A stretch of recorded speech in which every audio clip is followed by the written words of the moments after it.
Dando seguimento ao meu projeto de leitura das Mil e Uma Noites, hoje eu trago um livro extra de uma grande autora nacional, mas que está bastante relacionado ao tema. É o Vozes do Deserto, da Nélida Pinhon.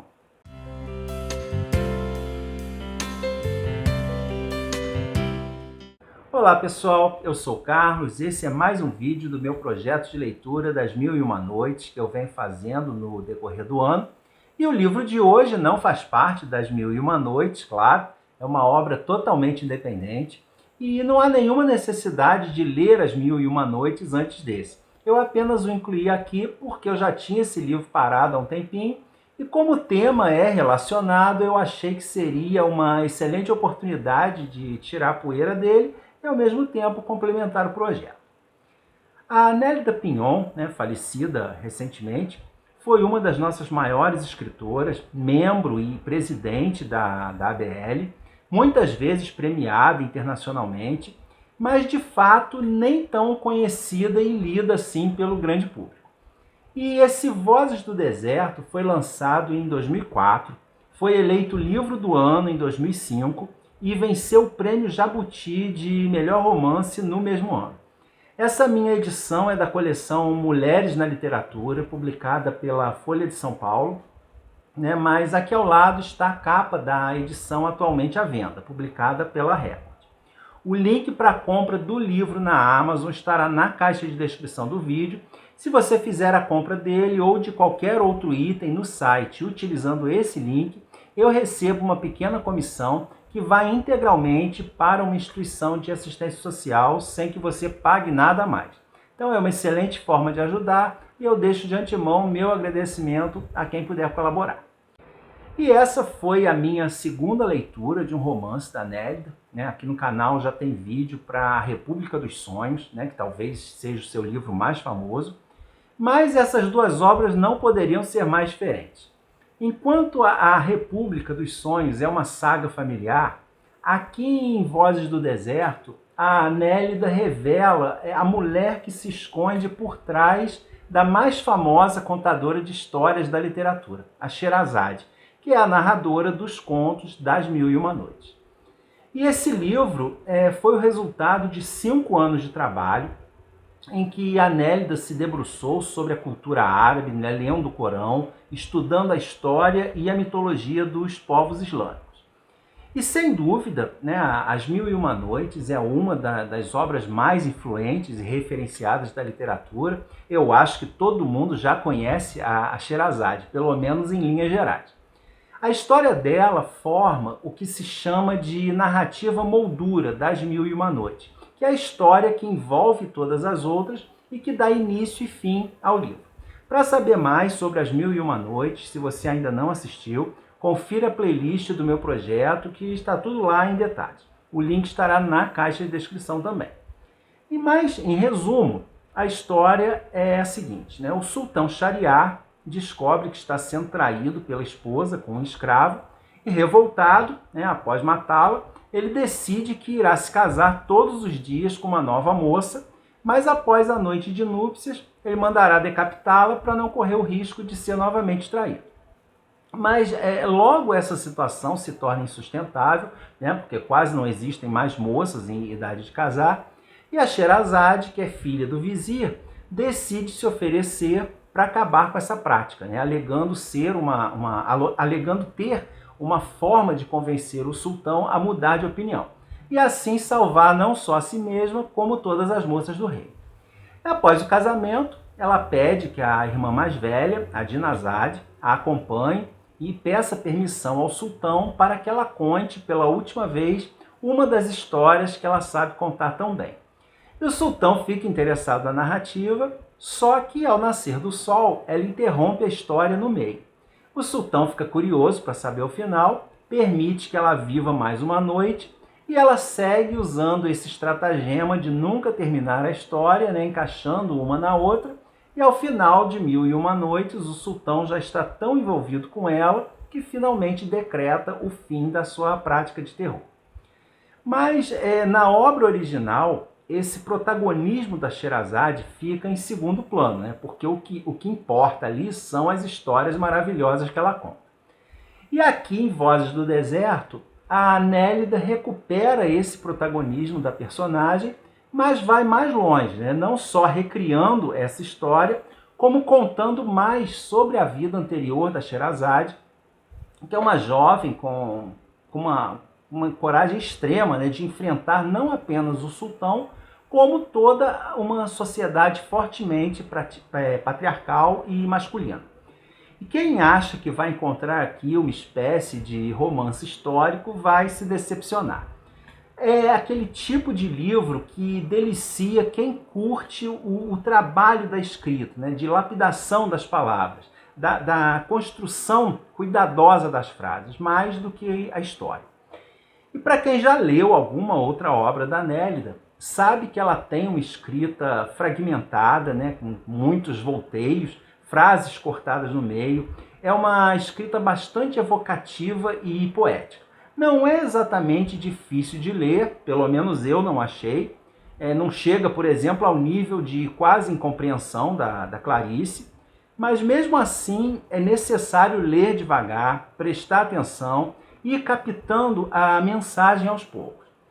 E por conta dessa forma característica de construir os seus livros, pouco a pouco, a narrativa não tem nada de linear e só bem lentamente nós vamos pegando aqui e ali pequenos detalhes e situações aparentemente aleatórias que só lá no final do livro farão sentido.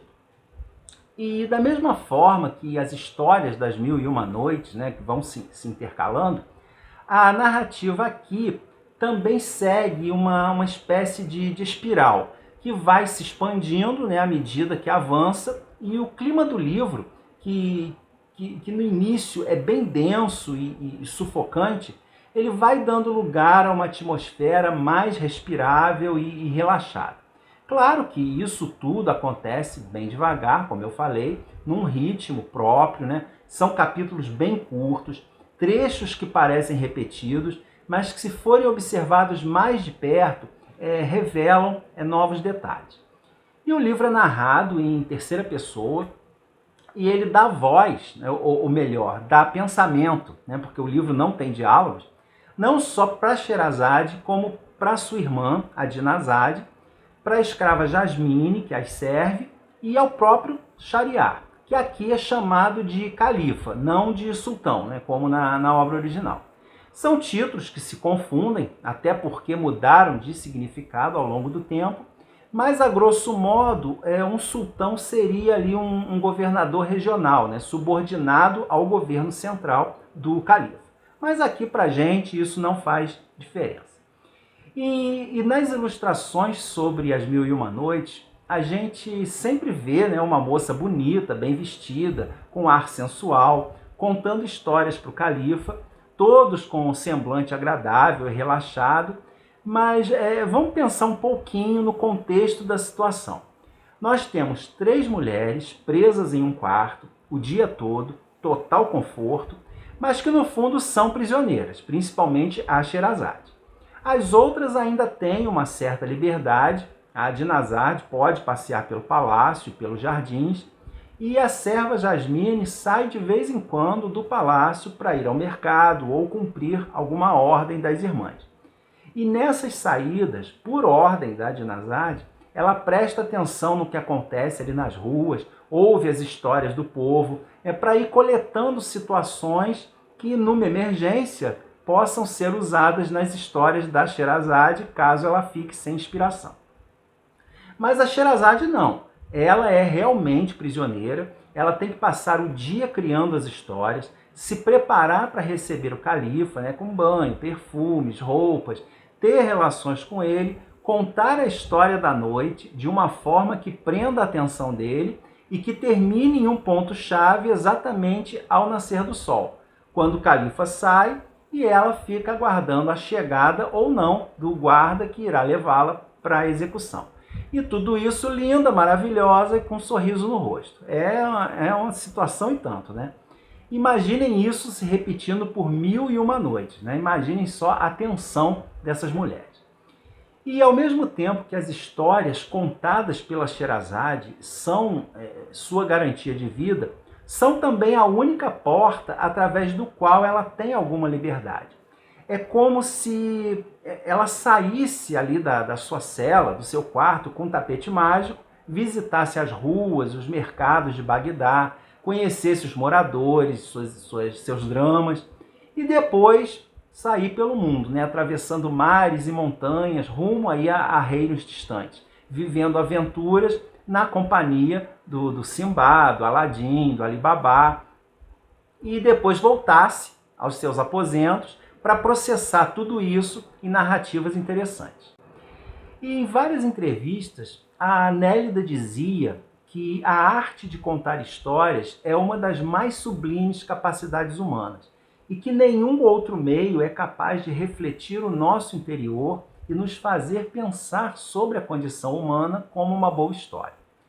Muito mais do que textos teóricos e educativos, é através das narrativas fictícias que é possível que nós alcancemos um entendimento muito melhor e mais prazeroso dos nossos sentimentos.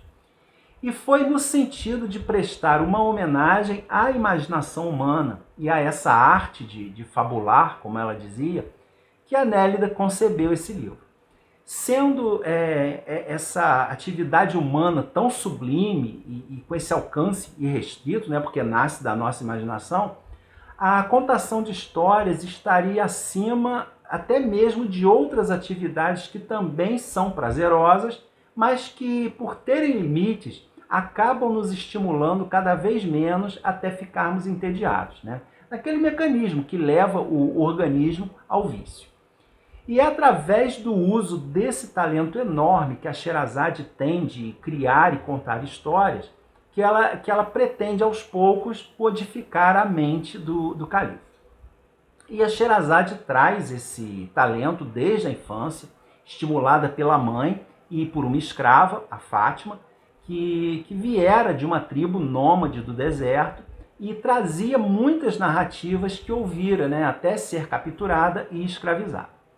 E mais tarde, já com a família da Sherazade, ela trazia dos mercados e das ruas de Bagdá os relatos que encantavam a menina, até que finalmente, né, desafiando as ordens do vizir, de que as filhas não deveriam se misturar com a plebe, a Fátima levava a Sherazade disfarçada para as ruas e a menina, encantada, absorvia toda aquela atmosfera e depois transformava tudo em histórias. E agora, na situação em que ela se encontra, a Sherazade sente que tem o poder de inverter o pensamento do califa, mas não sem dificuldade, né? E ela vai então caminhando sempre nessa corda bamba, a cada noite correndo o risco de ser a sua última.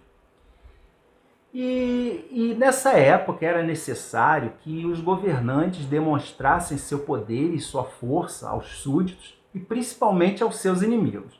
E uma das formas de fazer isso era demonstrando uma extrema virilidade, né? Por isso os enormes haréns. E tendo sido traído pela esposa, o califa começou a usar o sexo como instrumento de poder, não se permitindo o mínimo envolvimento emocional e exigindo total disponibilidade e submissão da parceira, né, numa tentativa de exorcizar essa sua humilhação. É como se cada mulher, em cada mulher, ele estivesse castigando a sua esposa. Então, no início do livro, existe um conteúdo sexual muito forte, que é outra marca da Nélida Pinhon, muitas cenas picantes, bem detalhadas, né? Naquele tênue limite entre o erótico e o pornográfico. Uma característica que eu percebi também em A República dos Sonhos. Mas o que acontece é que o califa vai se cansando desse joguinho de poder, né? se desinteressando cada vez mais por sexo, já não frequenta mais o harém, e como também não manda matar a Sherazade, motiva até fofocas por parte dos empregados do palácio que chegam a dizer que a Sherazade o enfeitiçou. E ele está mesmo enfeitiçado por ela, mas não por sua beleza ou capacidade de sedução, mas por suas histórias. que ao mesmo tempo que o divertem e aliviam o peso que é comandar o país, também o levam a conhecer muito do seu próprio reino, além das fronteiras do palácio, do luxo, da riqueza que ele vive, né, e daquele círculo do poder, fazendo com que ele conheça e se misture aos mercadores, marinheiros, artesãos, a gente do povo, né? Conheça outras realidades e modos de vida que estão bem distantes da realidade dele. E ele começa até a se comparar com o seu antepassado, é o famoso califa Harun al-Rashid, que tinha o hábito de ir para o meio do povo com seu vizir, os dois disfarçados, para descobrir o que pensavam dele e do seu governo, com o objetivo de tentar ser um governante melhor.